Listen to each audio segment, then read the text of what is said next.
Buenas tardes a todos, bienvenidos a nuestro evento del día de hoy.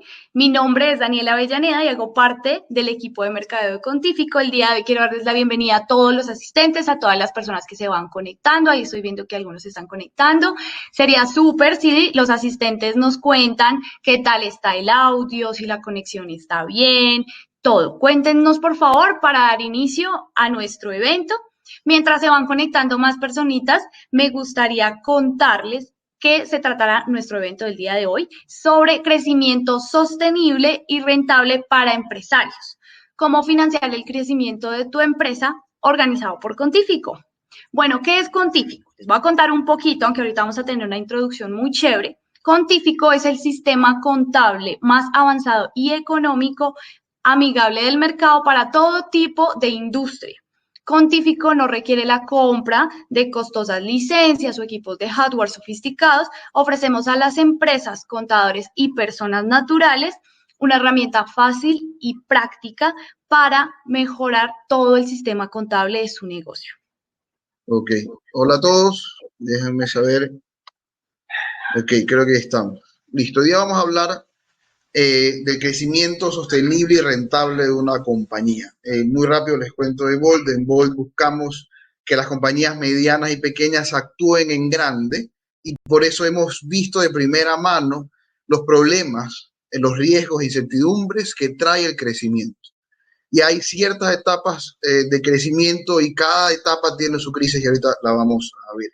Pero en Bold buscamos que con nuestra ayuda puedas transformar a tu industria, inspirar a otros a hacerlo y que la compañía perdure en el tiempo. Entonces, ¿qué vamos a ver hoy? Hoy vamos a ver las etapas de crecimiento a nivel general y el enfoque que debería haber en cada etapa de crecimiento. ¿Cuáles son las implicaciones típicas de que financieras de que la compañía crezca y cuáles son las implicaciones al momento de financiar ese crecimiento? Y por último, cómo el departamento financiero debería comportarse en acompañar este crecimiento. ¿Okay? Entonces, en una compañía tiene varias etapas de crecimiento y se va haciendo más grande y más compleja en la medida en que pasa el tiempo. Entonces tenemos estas 5 etapas de un crecimiento típico de una compañía donde en la primera etapa de existencia es cuando la compañía está recién saliendo y está vendiendo sus primeros productos y ver si funciona o no funciona ese producto. Una segunda etapa de supervivencia, una etapa de éxito que es interesante porque en una etapa de éxito la compañía puede quedarse en ese nivel de ventas y el dueño de la compañía separarse de la operación de la compañía, en esta etapa de separación, y dejar que la compañía se mantenga en un nivel de ventas estático o decide involucrarse más en la compañía y seguir haciendo crecer a la compañía hasta una siguiente etapa de despegue y una etapa de madurez de recursos. Para tener una referencia, cuando hablamos de madurez de recursos, ya es una compañía probablemente grande que ya está vendiendo alrededor de 100 millones o más, hablando del mercado ecuatoriano, y que ya es estable en su flujo de caja y que puede incluso invertir en otras compañías. ¿Okay? Obviamente, en cuestión de tiempo, desde la primera etapa hasta la última puede pasar desde 5 años, 10 años, incluso hasta 20. Va a depender también mucho del acceso a financiamiento y el financiamiento que tenga esta compañía para crecer. Entonces, ¿cómo podemos entender mejor cada etapa? Cada etapa tiene un principal objetivo y lo importante ahorita es ustedes identificarse en cada etapa porque esa es la que debería ser su norte. Y lo vamos a ver que es importante en un segundo, porque cada etapa consigo trae una crisis y al momento de superar esa crisis el crecimiento. Entonces, en la etapa de existencia, tu principal preocupación y la principal preocupación de las compañías que están en esta etapa debe ser vender y poder elaborar lo prometido, porque cuando recién la compañía arranca, esa es tu principal preocupación. Cuando ya hay una aceptación del mercado del producto, ya pasas a esta segunda etapa donde buscas eficiencia y rentabilidad. Aquí es cuando comienza a ser importante el tema de procesos, de sistemas contables como Contífico, el tema de una planificación financiera al menos muy rústica y comienza a ser importante también la estandarización de la producción, porque es la única forma en que a través del volumen llegas a ser rentable. En esta etapa de éxito, como les decía, hay dos grandes objetivos o dos grandes opciones. Y es importante porque también es una opción muy humana, depende de lo que tú quieres como persona, no necesariamente tienes que seguir creciendo. Puedes llegar a un nivel de ventas donde ya como dueño de la compañía estás ganando 5.000, 6.000 o hasta $10.000 de un sueldo fijo y no te interesa seguir creciendo. Y está bien, en ese momento vas a enfocarte en mantener el status quo de los dueños, no vas a enfocarte a seguir creciendo. Pero si eres una compañía que quiere seguir creciendo, lo que tienes que hacer es conseguir recursos para hacerlo y llegar a una siguiente etapa donde expandes a la compañía de manera geográfica, ya sales de la ciudad o del país, y al mismo tiempo, que es lo difícil, consolidas la organización. Y en esta etapa es donde más fondos se necesitan, donde más financiamiento se necesita. Y al último, o en la última etapa, antes de ser una compañía grande, o ya siendo una compañía grande, ahí recién puedes comenzar a buscar con tranquilidad el retorno de esa inversión e incluso ponerte a pensar en invertir en otras compañías más innovadoras para hacer crecer la compañía y que no quede en un tema de rezago con la competencia, con la industria.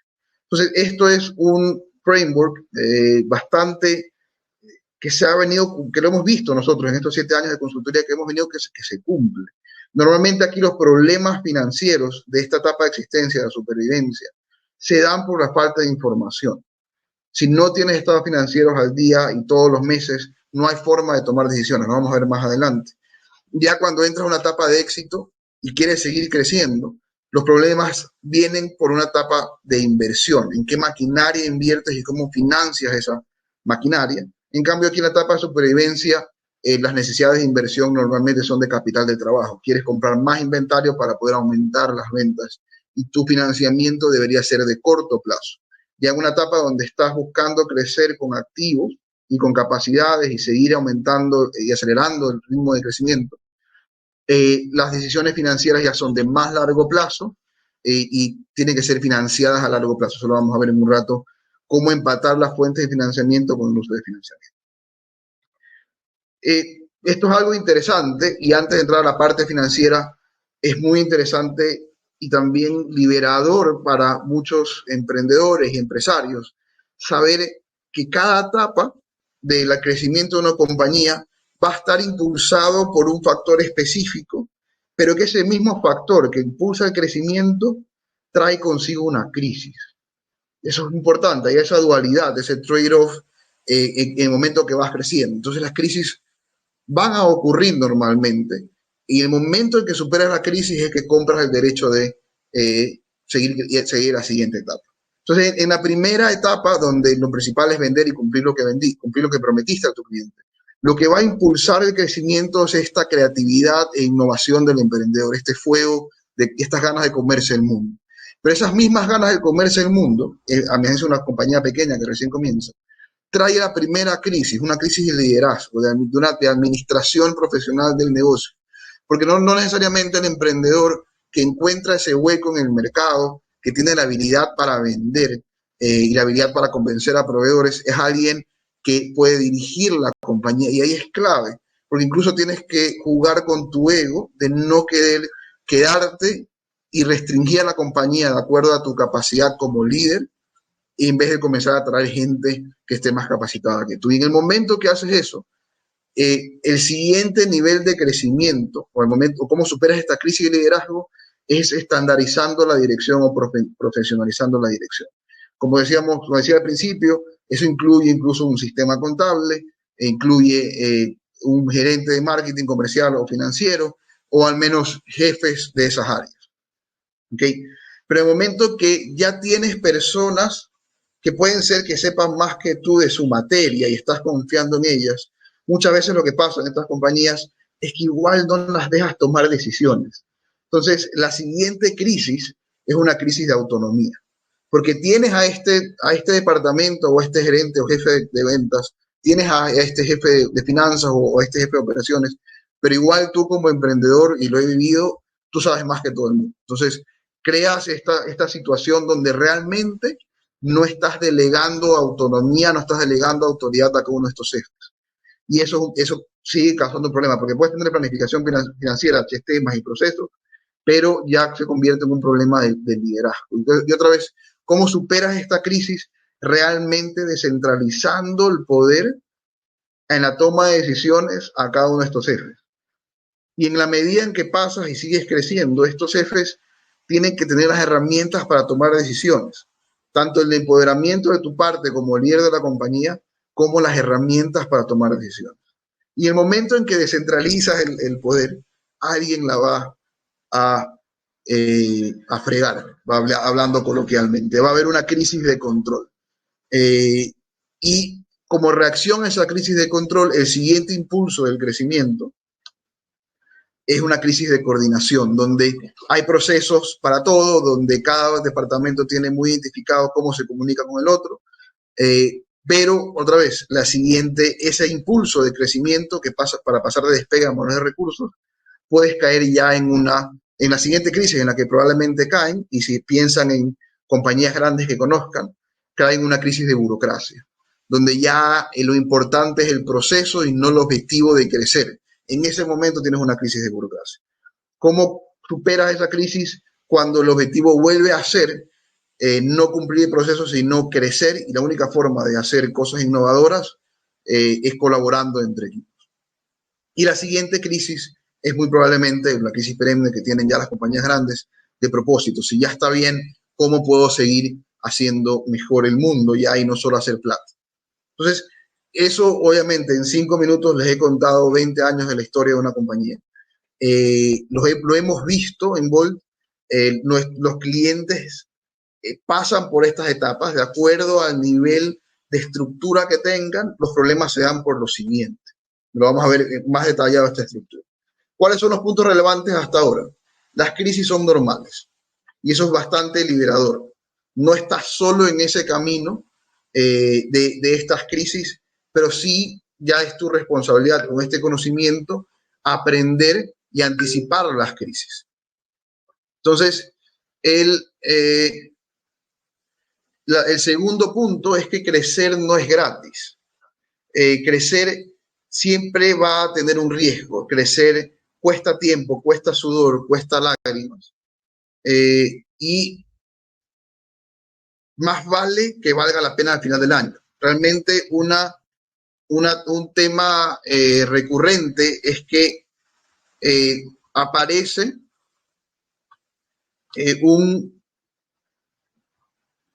problema al final del año cuando todo el año has venido trabajando tú y tu equipo y no hay forma al final de que resulta, ¿sabes qué? Me quedé sin plata o hice todo este esfuerzo y al final no fue rentable. Eso también es falta de planificación.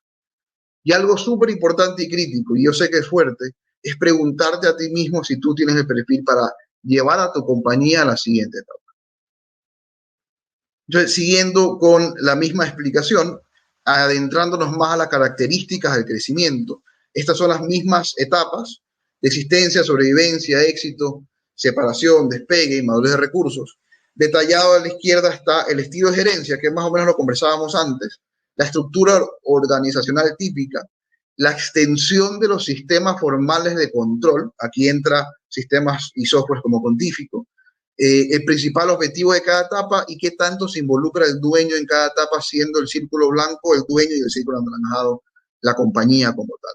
Entonces, ¿cuál es el problema? ¿Cuáles son los problemas que hemos visto al momento de que hay crecimiento? Hay una incoherencia entre el tamaño en el que está la compañía de ventas o el proceso de crecimiento y el nivel de procesos formales que tiene la compañía o la estructura organizacional. Me explico.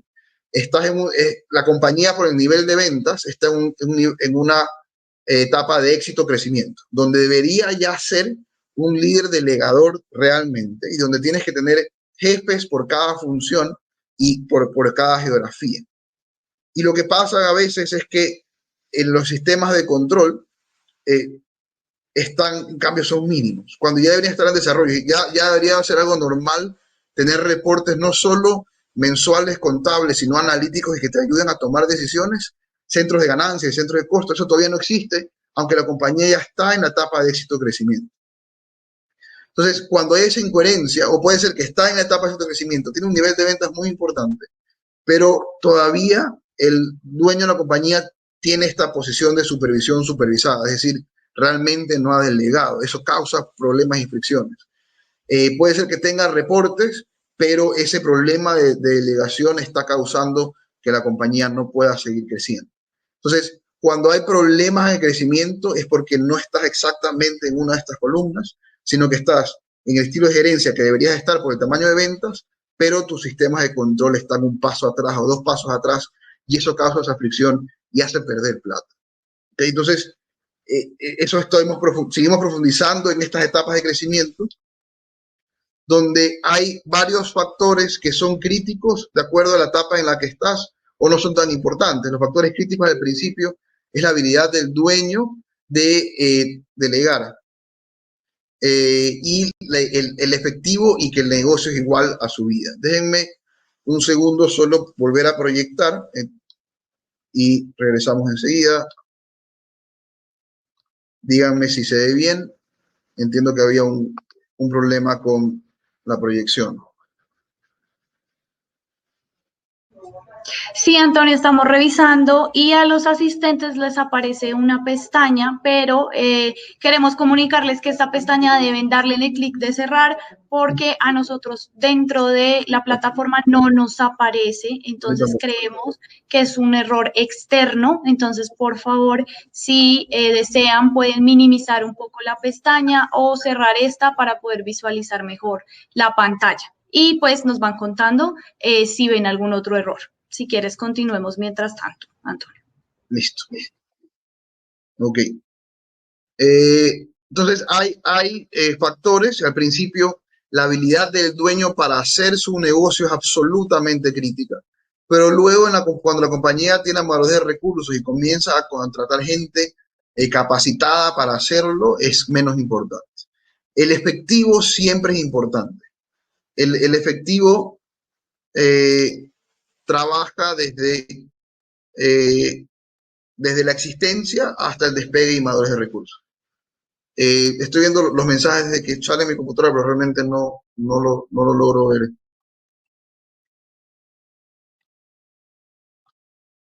Pero bueno.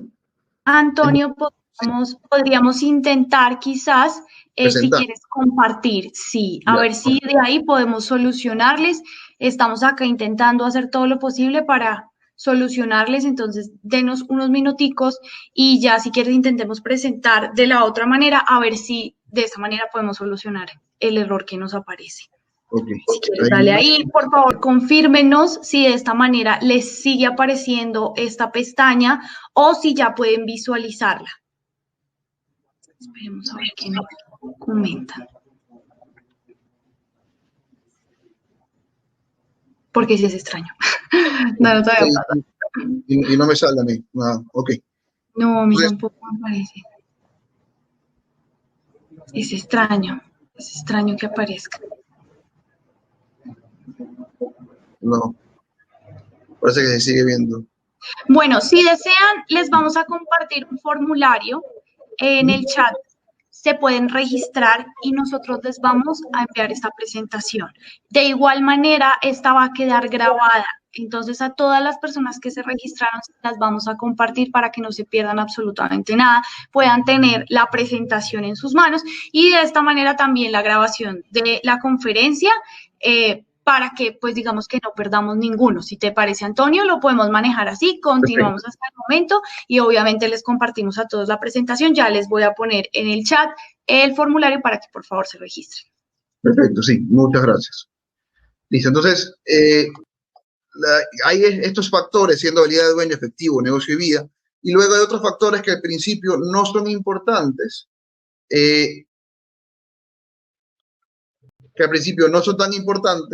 pero luego lo comienzan a hacer, que es la calidad de los recursos humanos y las personas que están trabajando en la compañía. La estrategia, al final, es lo más importante. Al principio, como les decía, lo importante es la habilidad del dueño de vender y hacer su producto.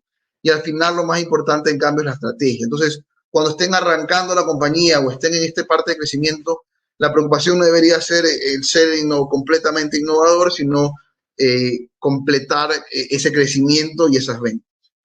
Y como habíamos venido comentando, es súper importante los sistemas y control, y luego ya cuando llegas a madurez de recursos y hay esa o burocracia o procesos bien establecidos, ya no importa tanto, y al final también lo más importante en la parte de crecimiento y despegue es que el dueño de la compañía pueda delegar.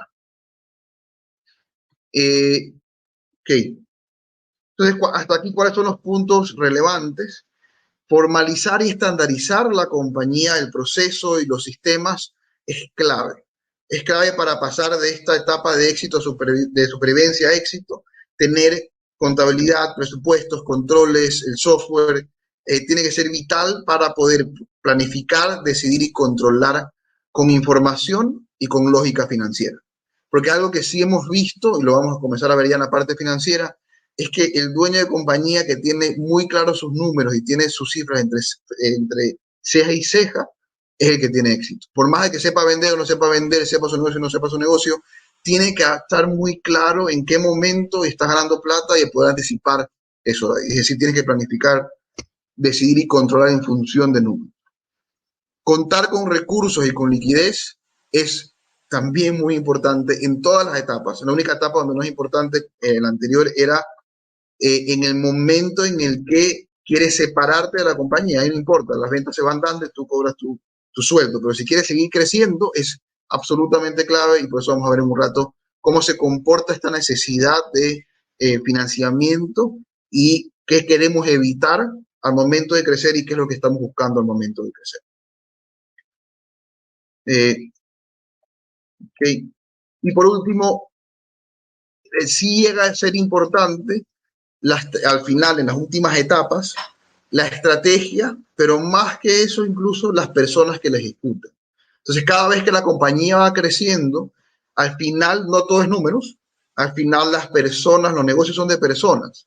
Y si puedes delegarle la responsabilidad realmente, esta es una persona capaz y está bien contratada y tienes en tu bus a todas las personas sentadas, a todas las personas correctas, la compañía va a ir hacia adelante. Pero algo, otra vez, regresando al tema financiero y sistemas, es súper importante que esa persona tenga todas las herramientas para tomar decisión, información para tomar decisión y el know-how financiero mínimo para tomar decisiones.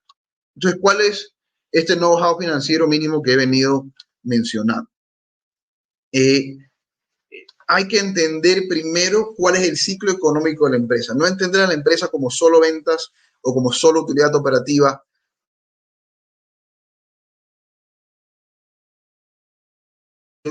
Habilidad del dueño, recursos humanos, estrategias, sistemas, y se compone tanto de entender el estado de pérdidas y ganancias y el balance general. Y esto es lo que nos permite entender si el crecimiento de la compañía es sostenible o no lo es. Entonces, ¿qué es este ciclo económico que les estoy mencionando? No hablemos de otra cosa que no sea de este ciclo económico.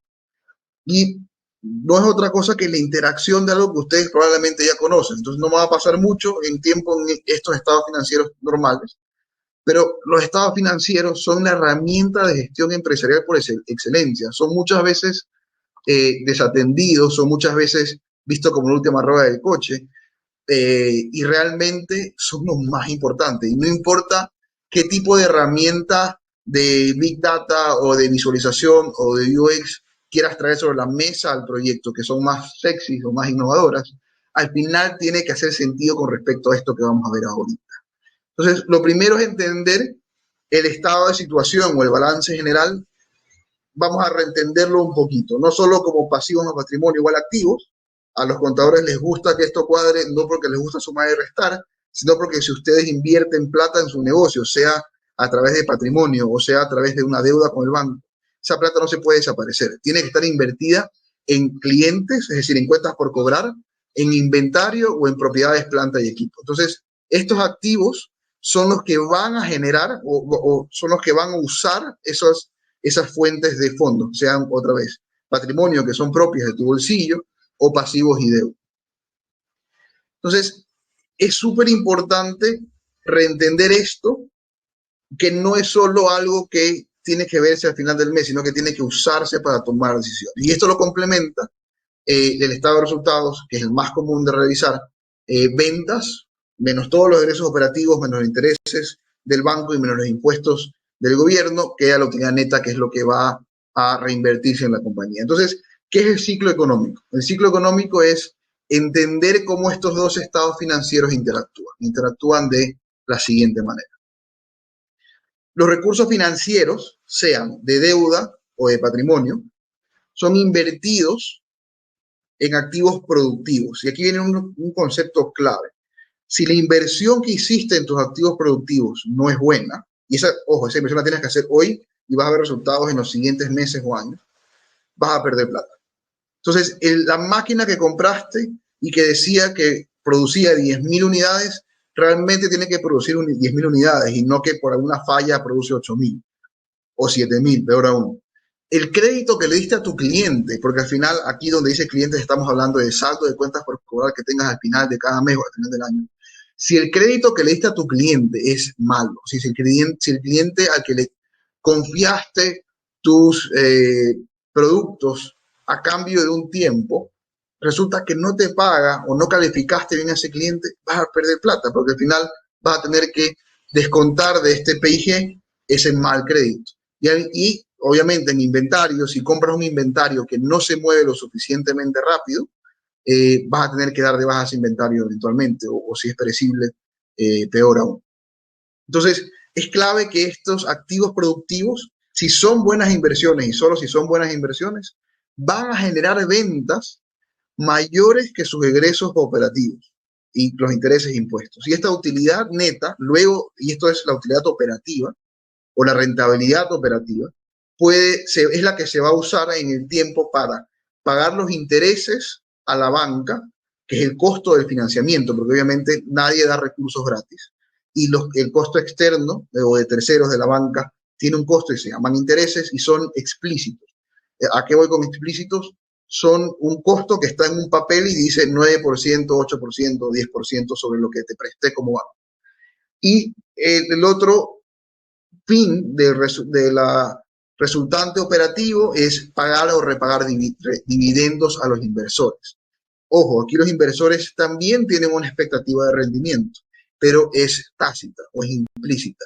No hay un papel, no tienes la obligación de pagarle dividendos ni devolverle los fondos, pero tiene una expectativa, porque si no la cumples y no le pagas más que lo que le pagas al banco, o 2 o 3 veces más lo que le paga el banco, de acuerdo al nivel de riesgo que el inversionista perciba, el inversionista va a comenzar a buscar otro lado donde invertir sus fondos, no va a seguir invirtiendo en la compañía o va a buscar otra opción. Hay un costo de oportunidad que es tácito y no explícito en este costo de los inversionistas.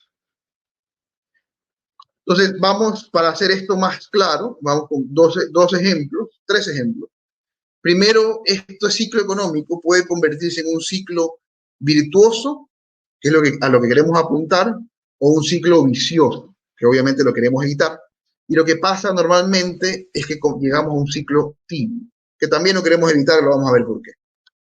Entonces, un ejemplo, simplificado obviamente, arranque en el día cero, se invierte en capital de trabajo y se invierte en propiedad, planta y equipo. Aquí sí voy a hacer el típico que tienen que conversar en la charla, lo puedo ver en el chat o pueden abrir el micrófono y contestarme. Este ciclo económico, este balance que está en cero en ventas por ahora, tiene un balance que tiene $500,000 en patrimonio, es decir, de tu bolsillo salió $500,000 y tienes $50,000 que el proveedor te entregó en inventarios y todavía no te cobra. ¿Okay? Entonces, toda esa plata, de toda la plata que tienes, se invirtió $350,000 en inventario, se quedaron 100,000 en caja y solo 50,000 en propiedad, planta y equipo.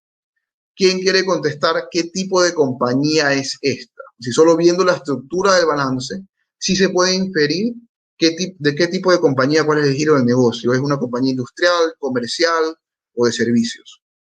Voy a esperar 5 segundos para no aburrir a todo el mundo. ¿Ok? Entonces, esta es una compañía que es una compañía comercial. Se puede inferir que es una compañía comercial porque la mayor parte de su inventario que tenía a la mano la invirtió en inventario. Entonces, quiere decir que esa es su apuesta. Si fuera una compañía industrial, la mayor parte de su inventario, o por partes iguales al menos, de su inversión, hubiera estado en propiedad, planta y equipo, y algo en inventario para poder arrancar su comercialización. Si fuera una compañía de servicios, en cambio, tuviera más fondos en caja, porque la compañía de servicios no tiene algo de propiedad, planta y equipo, de acuerdo al tipo de servicio, puede ser intensivo en capital o no, pero vamos a asumir que no es intensivo en capital, debería tener más caja, menos, casi nada de inventario y poca propiedad, planta y equipo, y esa caja va a estar destinada a cubrir los egresos fijos y las pérdidas de los primeros meses de esos egresos fijos. Entonces, esa va a ser la inversión que va a hacer la compañía. Así se vería una compañía de servicios. Entonces, como conversábamos, la banca tiene es decir, los fondos o los recursos o los orígenes de fondo de la banca tiene un costo. Ese que dice KD, 9%, es el costo de ese recurso, 9%. Y el recurso también propio, el costo, que como les decía es implícito, 21%. Una forma muy intuitiva de entender esta relación es que se entiende, dado que el inversionista en un evento de liquidación es el último que recibe fondos, lo que quede, si la compañía quiebra, el inversionista puede quedarse sin nada o puede recuperar algo de la inversión. Como es el último que recibe, la última rueda del coche, es el que más riesgo corre. ¿Ok? Y por eso debería ganar más que el banco, porque el banco sí tiene una prioridad de prelación sobre el inversor. El banco sí va a asegurarse parte de su cobro. Entonces, por eso la tasa de rentabilidad o tasa de interés es menor. Entonces, una forma intuitiva de saber cuánto pedirle a un negocio o no es de acuerdo a qué tan riesgoso lo ves. En este caso, en comparando los costos, estamos hablando que el inversionista está pidiendo o esperando más de 2 veces lo que ganaría él en un banco, si invierte esa plata en un banco, incluso tal vez más de 3 veces, asumiendo que la tasa pasiva del banco es de un 7%, menos del 9%. Entonces, esa es una forma de entender por qué los fondos del inversionista son al final más caros que los fondos del banco. Los fondos del banco te obligan a repagarlo, tienes un riesgo mayor porque tienes que pagarlo, ganes o pierdas plata, pero los fondos inversionistas realmente son más caros o son más difíciles de conseguir. Entonces, ¿qué pasa en el primer año? Pasa todo un año entero, día 361, y este es el ejemplo que todos queremos. La compañía ha crecido durante el año, la operación genera resultados positivos, es rentable y eficiente y financia su propio crecimiento incluso. Entonces, esta compañía con $500,000, con el que arrancó, generó 6 millones en ventas durante el año y reinvirtiendo también la ganancia que terminó siendo al total de $150,000. Entonces tuvo regresos de 5.8 millones, esto está en miles de dólares, y la operación de la compañía generó $150,000. ¿Okay? Estos $150,000 en cierta parte va a haber sido pagado en intereses a la banca y también puede haber sido devuelto a los inversores en forma de dividendos o recompra de acciones. Pero la compañía decidió reinvertir ese flujo. Entonces, hay 3 opciones, lo omití al principio, con los fondos que los queden al final del año de la operación. O se paga al banco y los intereses, o se le devuelve a los inversionistas, o, y este es el ciclo virtuoso, se reinvierte esos fondos en la compañía. ¿Qué pasa al momento de hacer esa reinversión? Puedes invertir más en inventario, en este caso el dueño de la compañía está ya confiando en sus clientes, ya ha vendido y la mayor parte de sus cuentas están, o de su inversión ahora está en los clientes, en las ventas que hizo. Y el tamaño de la compañía crece en esa proporción. Obviamente esto es un ejemplo perfecto. Y se espera, si este año la compañía con $500,000 vendió 6 millones, si ya tiene $725,000 invertidos, que vendan más el siguiente año. Entonces, si hay, puede ser que no ocurra, pero sí es posible, o ya es más probable con un buen año que el siguiente año sea mejor porque algo la compañía está haciendo bien. Analizando y profundizando un poco más en el análisis, la rentabilidad de ventas de esta compañía, estoy dividiendo 150,000 para 6 millones, es apenas 2.5%. Dada este resultado, también quisiera ver manos, ¿quién invertiría en esta compañía? Que está vendiendo 6 millones y está ganando al final del año $150.000. ¿Me escuchan bien?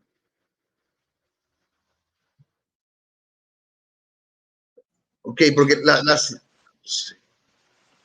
la siguiente pregunta o la siguiente lógica de esto es, Antonio, pero me dijiste que el inversionista quería 21% y solo está ganando 2.5. Ojo, hay una cascarita ahí. Esta es la rentabilidad sobre las ventas, la rentabilidad sobre la inversión es sobre el patrimonio, y si divide 150.000 para los 650.000, incluyendo la misma fondos generados durante el año, igual estás ganando 23% cuando el inversionista quería 21%. Ok, entonces sí hay esta lógica de tener cuidado, como les decía al principio, de ver el negocio de esta forma de manera integral. No solo verla en ventas, porque te puede llevar a esta conclusión equivocada de que no es un buen negocio porque solo estoy ganando 2.5. Ojo, igual es riesgoso porque el margen es muy, muy pequeño, pero al final, dado el nivel de inversión que hiciste, estás ganando 23% sobre la inversión. Aquí lo importante de este ejemplo en particular es sorprenderse con el hecho de que con $500,000 vendió 6 millones. Es decir, vendió 12 veces la inversión que hizo. Y eso es lo interesante, ver todo esto en función de la rentabilidad sobre el capital que invertiste. Y el capital sea tuyo como patrimonio o de toda la compañía, que es los pasivos con costo y el patrimonio que tiene un costo como comenzado. Entonces sí hay esta lógica, y eso es lo que, si algo se llevan de hoy, es transmitir esta idea de ver sus estados financieros no como algo estático, no como una responsabilidad del contador, sino verlo más bien como una herramienta para saber qué hacer y entender si la inversión que hiciste es buena. Y ahí tienes muchos problemas. Lo vamos a ver ahorita un par de ejemplos. ¿Cuál sería un ciclo vicioso?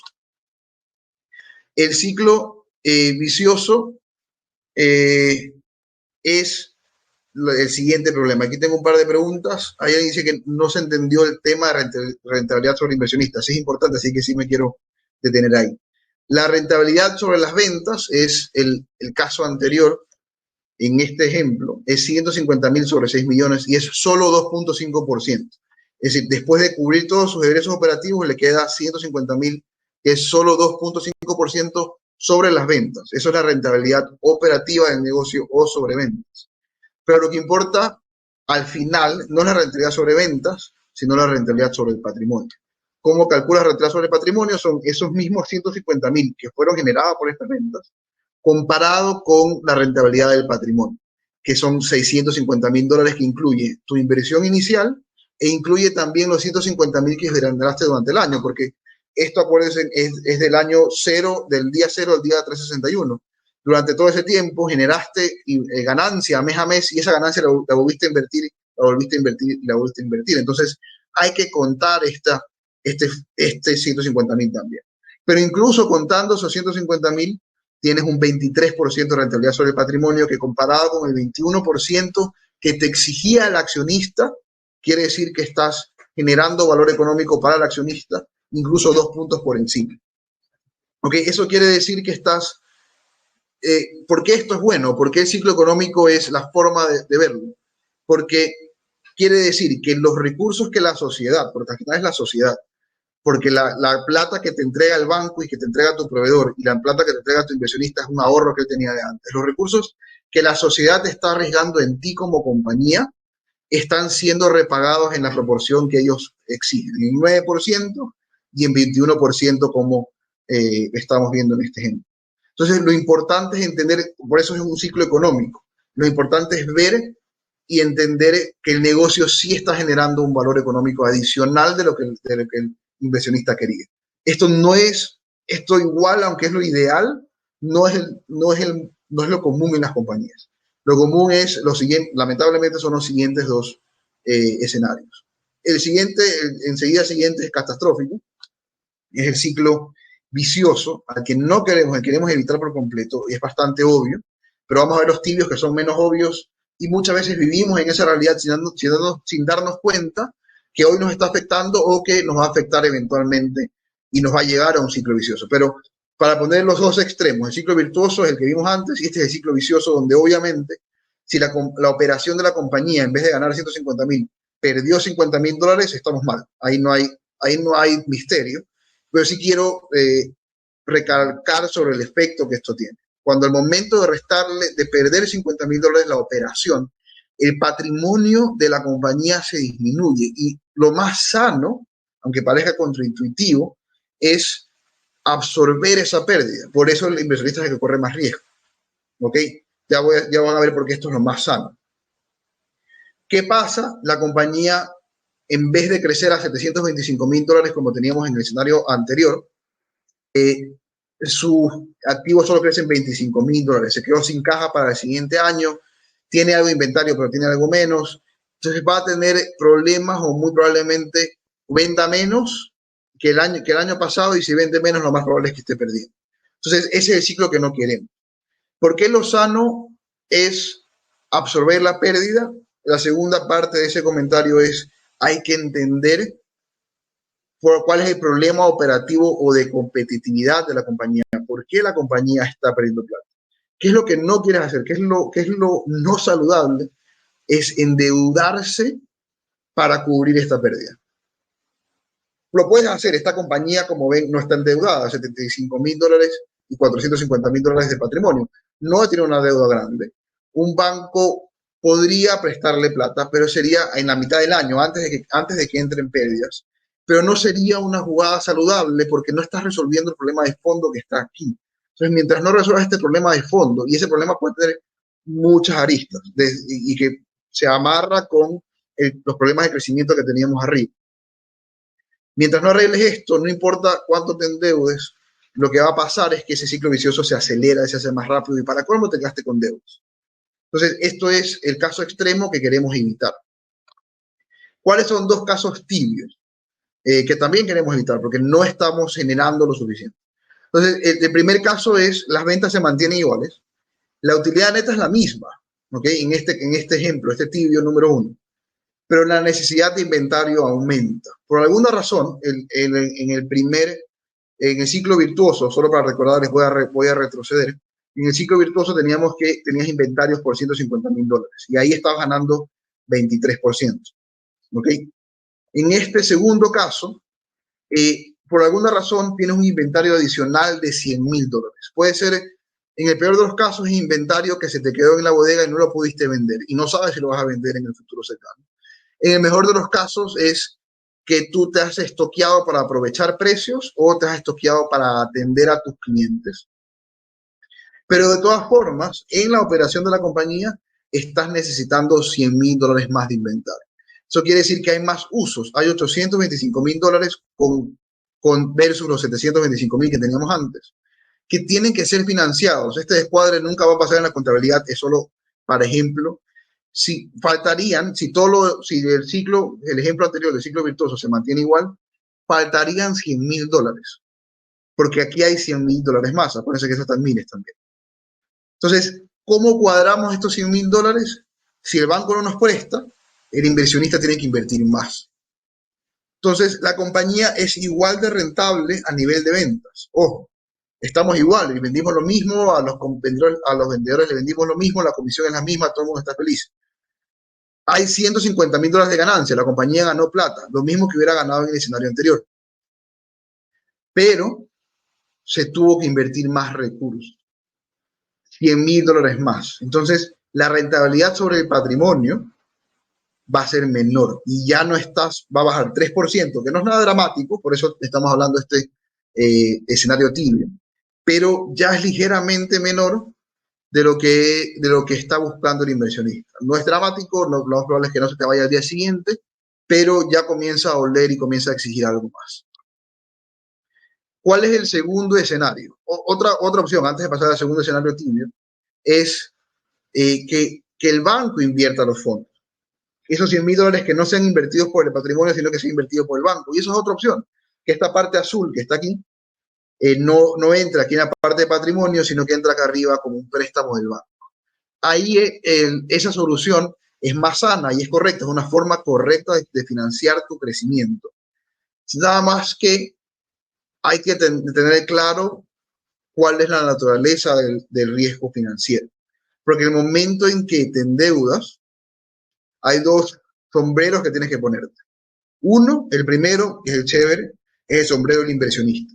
Si tú no pones la plata y la pone el banco, vas a ganar más plata. Realmente en este ejemplo lo que vas a ganar es 23%. Lo que teníamos en el anterior, porque tú vas a haber invertido solo 150.000. Y el banco lo pone, entonces no hay problema. Sigue estando financiado los $825.000, pero tú como dueño de la compañía no pusiste los fondos. Está bien. Y haces más rentable tu plata. Pero ¿qué pasa? Estás haciendo más riesgosa la operación, porque esos $100.000 los tienes que pagar y puedes perder el año siguiente y los vas a tener que pagar, y no solo eso, también tienes que pagar intereses. ¿Ok? Entonces, la solución tampoco es endeudarse, así como en el tema vicioso tampoco es endeudarse. ¿Por qué? Porque al final estás siendo menos eficiente. Y la eficiencia no viene acá, la ineficiencia, perdón, no viene de este lado derecho de cómo está la estructura financiera, sino que viene de aquí, de estos $100.000, que con muy buena intención puede haber sido para poder atender a tus clientes y que no tengas quiebre de stock. Pero esa falta de planificación en inventario está siendo ineficiente, ligeramente menos eficiente la inversión. Si la otra vez, si le invierte el banco, tú regresas a ganar el 23%, si le inviertes tú regresas a ganar, tú ganas en cambio el 20% como accionista. Entonces, por eso le estaba mencionando que esto es un escenario tibio, es un escenario normal en el crecimiento de las compañías. La opción de endeudarse en este caso sí sería saludable. Un ratio típico de endeudamiento muy rápido es el total de los pasivos dividido para el patrimonio. Es que no puede ser ese índice total de pasivos dividido para el patrimonio mayor a 2 o 2.5, todos los pasivos. Si ya comienzas a estar por encima de 2.5, por encima de 3, por encima de 4, ya el banco va a estar más cauteloso al momento de trabajar contigo. De todas formas, hay otros factores como tu capacidad de repago, pero eso es para que se lleven una clara idea de estas dimensiones. Ok, ¿cuál es el segundo escenario posible, un segundo ejemplo tibio? Las ventas otra vez se mantienen en 6 millones. La necesidad de inventario no crece, no estamos en 100.000 más, sino en 150.000, pero la utilidad neta disminuye en $50.000 y solo gana $100.000 el negocio.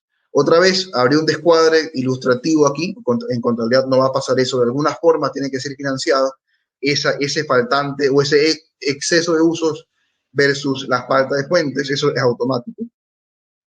Esto no lo van a ver nunca en un estado contable. Lo que van a ver ya al final es esto, ¿no? Que el inversionista tiene que invertir $50.000 más de lo que estaba presupuestado.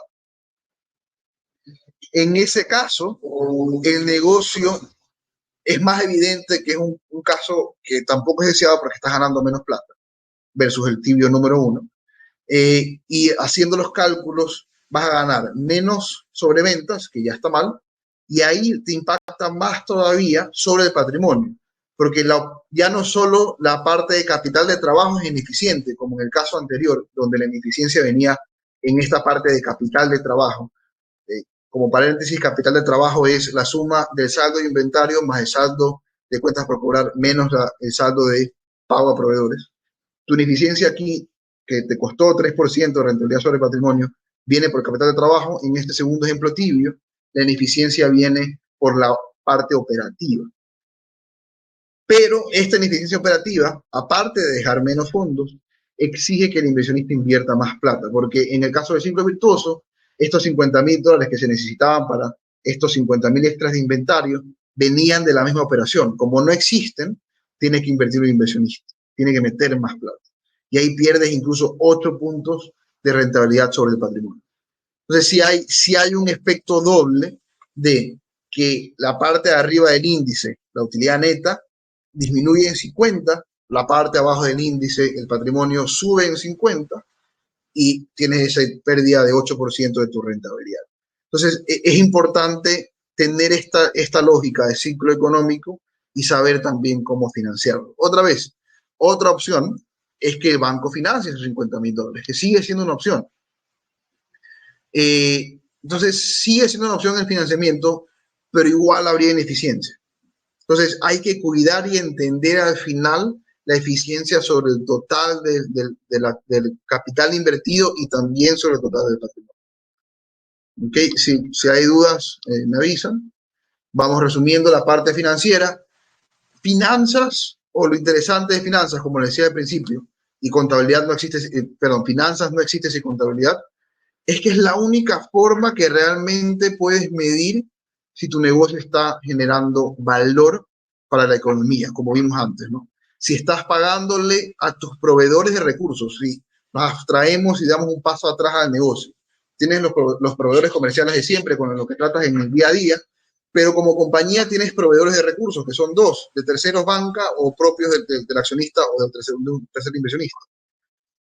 Si no tienes claros los conceptos financieros que acabamos de explicar, no sabes si estás realmente generando valor.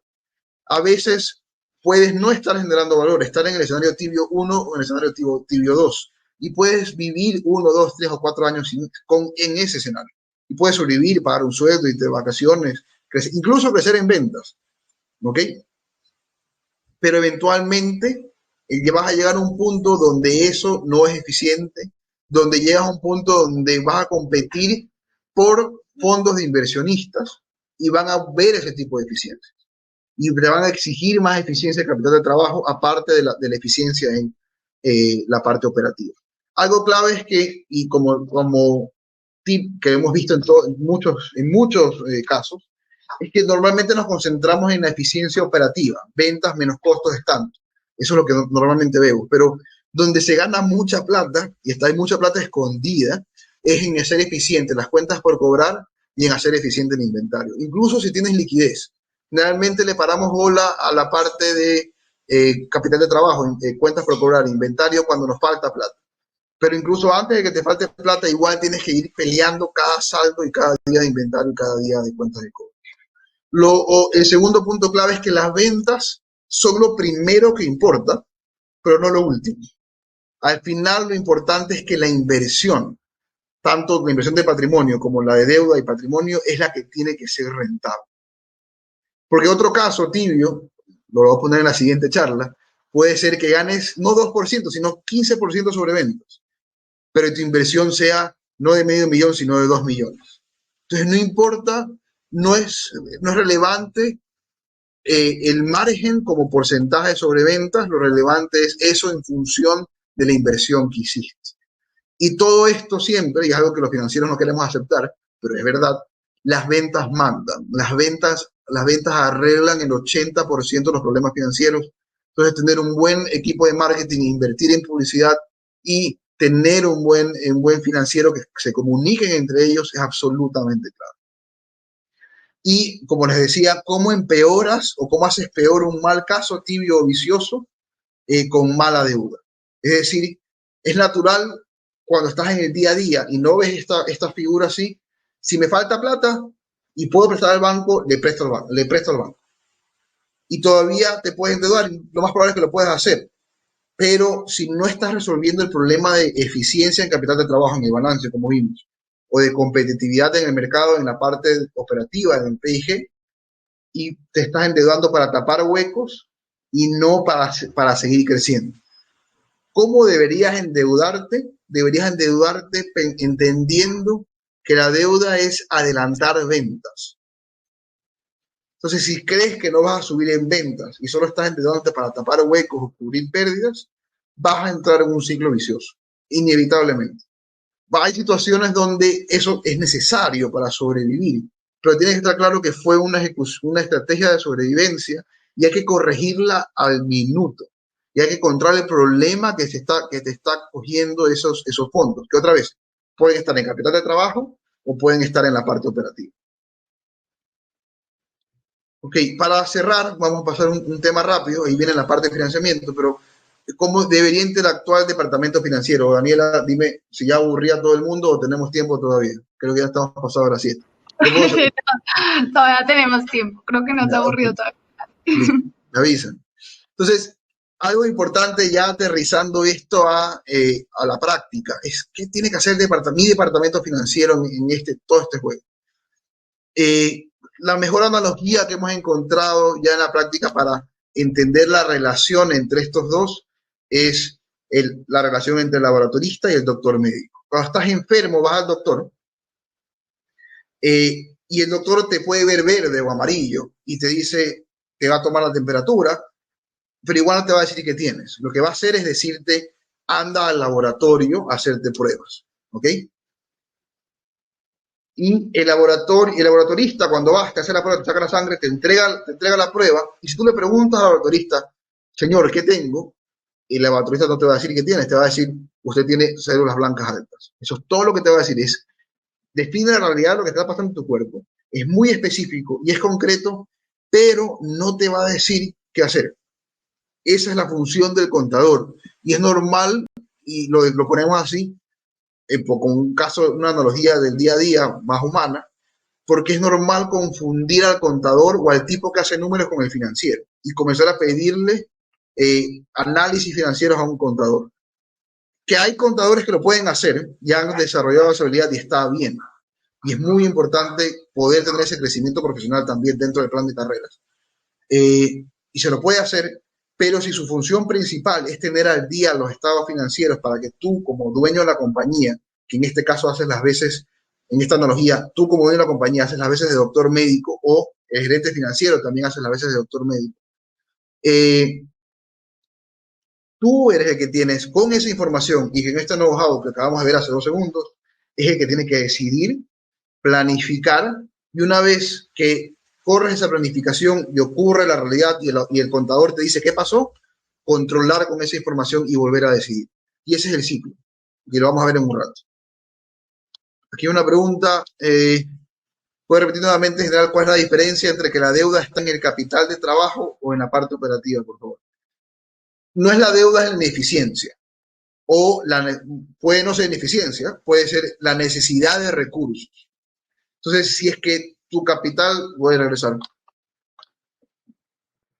si es que la necesidad o los usos adicionales de fondos que requiere la operación de la compañía pueden darse porque, porque tienes más inventario, es decir, está en capital de trabajo, o porque por alguna razón eres menos eficiente en la parte operativa y no ganas 150,000, sino $100,000 como vimos. Pero, obviamente, de acuerdo, el supuesto ahí es que se mantiene este nivel de activos.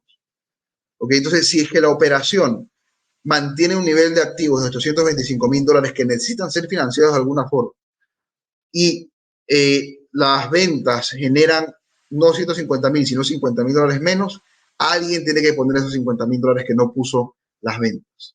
Entonces, tiene que cuadrar, como te decía, a los contadores no les gusta sumar y restar pasivo más patrimonio menos activos y que cuadre, porque sí, es porque tiene un sentido económico. No sé si ahí contesté un poco mejor la pregunta. En todo caso, avanzo. Ok, ¿cómo debería verse un departamento financiero básico? Debería responder y estar integrado al departamento financiero del gerente general, primero. Eso es clave porque no puede ser la última rueda del coche, no puede venir un gerente general y decir, oye, Antonio, me compré un terreno por $1,000,000, mira tú cómo lo financias. Eso no puede pasar. Debe estar involucrado en el departamento. Obviamente un gerente financiero que principalmente va a hablar con bancos, acreedores, va a hablar con el gerente general y otros departamentos. Vamos a ver esta parte en un rato. Y debe tener un área de contabilidad con sus de contabilidad, de auxiliares. Es importante y generalmente se deja de lado y se relega trabajo a la contabilidad de tesorería, alguien que maneja el flujo, los pagos y los cobros, alguien que se dedique solo a entender cómo está la liquidez de la compañía. Tiene que tener un especialista tributario, porque el contable tiene la información básica tributaria, pero no necesariamente es especialista. E idealmente incluso un auditor interno que audite el trabajo de los otros departamentos y de esta contabilidad y tesorería, para que se cumplan las políticas que el gerente financiero y el gerente general definieron. Lo básico es la contabilidad. Lo ideal en cualquier tamaño de compañía, pequeña, mediana o grande, es contabilidad y tesorería. Estos dos otros puestos sí se dan más en compañías más grandes o en compañías medianas, muy bien pueden ser outsourciados. Este puesto de acá, e incluso en compañías medianas o que están creciendo, la gerencia financiera puede ser outsourceada también, porque obviamente es un puesto caro, pero como vemos hasta es un poco absolutamente necesario. Entonces, ¿cuáles son las funciones que debería cumplir un departamento financiero? Primero, elaborar los estados financieros y tener cumplimiento tributario, y normalmente se le delega cumplimiento societario o legal con otros entes regulatorios del país. Debería hacer un flujo de tesorería. Estas son las funciones del departamento financiero como un todo. Elaborar un presupuesto, y una vez que lo elabora, no solo elaborarlo para el banco y que el banco nos dé fondos, sino controlar ese presupuesto. Y el siguiente paso es que no solo controle el presupuesto y diga esto sí pasó, esto no pasó, sino que también den informativos diarios, controles semanales y reportes mensuales que provoquen acción en la gerencia general. Eso es lo que debería hacer un departamento financiero, que ya deja de ser solo controlador, sino que es un departamento financiero que agrega valor. Debería gestionar con los acreedores con visión a futuro. El trabajo de gestión de acreedores es un trabajo hasta cierto punto diplomático, porque el gerente financiero es el que va a estar en la mitad, porque tiene de un lado el gerente general, que es el soñador, que quiere crecer, que quiere tomar todos los riesgos del mundo, y el banco se asusta, y el gerente financiero está del otro lado entendiendo al gerente general, entendiendo la realidad de la compañía y sabiendo hablar con el banco, entendiendo a qué es lo que huele y qué es lo que le gusta o no al banco. Y la gestión de inversiones de capital, que es clave, que es lo que estábamos viendo ahorita, que lo que deberían tener en mente todo gerente financiero ya en este caso es esa lógica de ciclo económico que acabamos de revisar. Porque si vas a hacer una inversión solo para vender más, pero resulta que estás invirtiendo mucho o no es muy eficiente y que tu rentabilidad sobre el capital va a bajar, es una mala inversión al final. Entonces, las funciones, cuando vemos a clientes, ¿qué pasa o con qué nos encontramos? Es normal en clientes medianos que estén en crecimiento que no exista el gerente financiero y que las funciones que acabamos de describir estén repartidas entre el gerente general, el contador, un tributario o el tesorero. Y muchas veces las compañías funcionan solo con el punto 1 y 2 haciéndose y cumpliendo esa cabalidad, y pueden funcionar tomando decisiones de muy, muy corto plazo, incluso con información no actualizada o con información solo del banco. Entonces, es normal que todas estas funciones, si me escucharon antes y se asustaron porque dijeron no tengo toda esta información, sí pasa, no es lo ideal, debería arreglarse pronto, pero las compañías funcionan relevando esta parte a diferentes responsabilidades. ¿Qué es lo que debería hacer un gerente financiero? ¿Cuál debería ser el día a día? El gerente general es el que debería plantear el objetivo, ser esta persona exigente, ser esta persona ambiciosa que quiere cambiar el mundo. Y en el siguiente paso lanza un objetivo al principio del año o al principio del trimestre. El gerente financiero, en función de lo que quiere el cliente, dice, ok, el gerente, tú quieres crecer $1 millón este año. Ok, dado la historia que tenemos, sí se puede, pero necesitamos, como tenemos estos días de inventario o días de cobro, necesitamos estos fondos adicionales. O trabajamos para bajar esos días de cobro y no necesitar esos fondos adicionales. Entonces, con un modelo y escenarios, el financiero debe darse la vuelta luego a los jefes departamentales que controlan cada departamento. Es decir, el jefe de ventas, el jefe de marketing, el jefe de operaciones, el jefe de planta, el jefe de supply chain o de provisión. Y con ese modelo financiero, donde ya el gerente financiero dice, ok, gerente general, si tú quieres lograr 1 millón de ventas más, deberíamos lograrlo de esta forma. Subimos 1 millón de ventas, pero hay que reducir estos costos y hay que reducir los días de inventario en este plazo. Y vamos con esa información, parámetro, guía, con esa cancha definida, te vas donde el gerente de cada área, en este caso de marketing, para ver cuánto más tiene que invertir en marketing, para lograr esas ventas, en publicidad para lograr esas ventas. El gerente de operaciones, porque le tienes que comunicar que tiene que hacer más eficiente el inventario, porque si no, no es eficiente la inversión y el plan de crecer. Y así vas armando si es factible o no es factible y vas rebotando. Aquí tiene que haber un rebote entre la experiencia técnica de cada área y la visión general de la rentabilidad de la inversión que tiene que tener el financiero. Entonces se evalúan, una vez que el jefe dice cómo sí se puede hacer, el financiero vuelve a evaluar esos gastos e inversiones que cada uno de estos propone. Y luego el gerente al final, con todo esto claro, aprueba los recursos para avanzar. Eso es lo que debería pasar y el gerente financiero comportarse como este wingman o hombre de ala que está acompañando al gerente en ese crecimiento. Números en la compañía con el financiero. Incluso alguien que sabe manejar Excel es suficiente como financiero. Un departamento financiero completo no es barato, pero agrega mucho valor. Y es normal también aislar al financiero, tenerlo como el tipo malo que solo ahorra plata y solo cuida la plata, pero no es lo correcto, porque se está perdiendo mucha interacción con otros departamentos y se pierde esta interacción en particular, que agrega valor, porque quiere decir que estos objetivos y estas ideas de estos dos van a, si que no pasa, si es que sí pasan por este proceso, al final del año van a haber valido la pena. Y eso es importantísimo, que todo el esfuerzo que todos hacen, si no está medido claramente y no hay un presupuesto, no hay un plan, no tiene que ser exacto, tiene que ser suficiente. Al final del año no va a valer la pena. Entonces, ¿para qué hiciste todo lo que estabas haciendo? Y ya para cerrar, el departamento financiero o la gestión financiera de la compañía no debería manejarse en función de intuición sin números, no debería manejarse en función de resultados del siguiente mes y tampoco debería manejarse en función de solo ventas o solo rentabilidad sobre ventas. Debería manejarse de manera integral, estratégica como vimos y en función de la rentabilidad sobre capital invertido, que está en función de cómo sigo creciendo y qué tanto es posible pagar el costo del capital de los que me están financiando.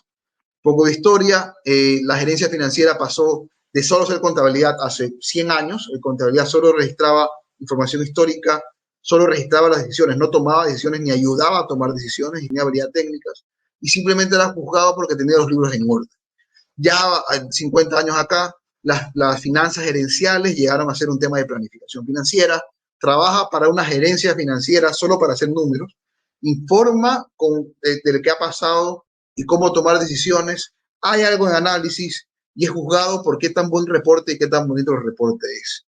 Pero debería ser juzgado no por esos dos anteriores, sino por agregar valor al negocio, trabajar para los accionistas y la compañía, para como ente económico, como acabamos de ver, esa debería ser la responsabilidad del gerente financiero, apoyando a los gerentes generales y apoyando al resto de departamentos. Participar, no solo informar, sino participar en las decisiones. Y el gerente financiero ya no debe tener solo habilidades técnicas, contables y analíticas. Debe tener también habilidades de liderazgo porque tiene que poder hablar con todos y poder convencer de su modelo incluso o de por qué esto tiene sentido a otras personas que no son de la misma área. Entonces, al mismo tiempo, tiene que también conocer el resto de áreas de cada negocio, de marketing, de ventas, tiene que poder hablar con el gerente de planta y eso es súper importante para poder agregar valor al final.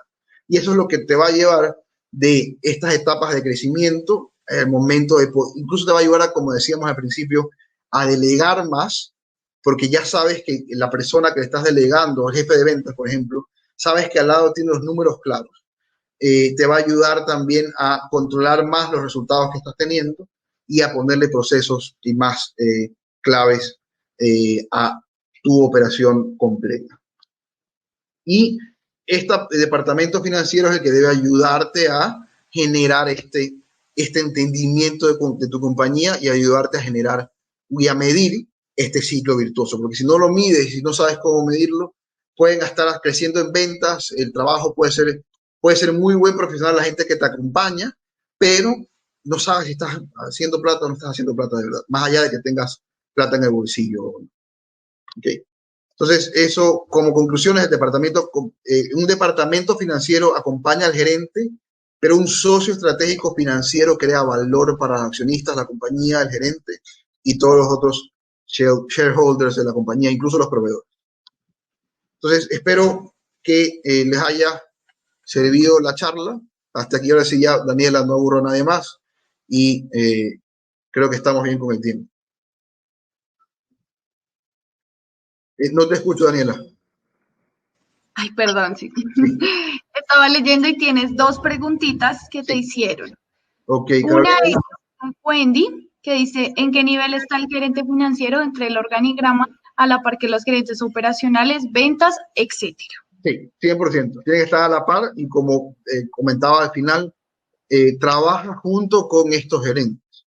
Porque va a depender de tu decisión personal también, ¿no? Pero como gerente general quieres crecer, quieres vender más, ¿de acuerdo?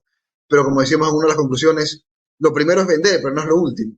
Y el que te está midiendo si las ventas fueron rentables y si los descuentos que dio el gerente de ventas fueron buenos y si la rotación del inventario de lo que quiso comprar el gerente de operaciones fue eficiente, el que va a medir eso es el gerente financiero.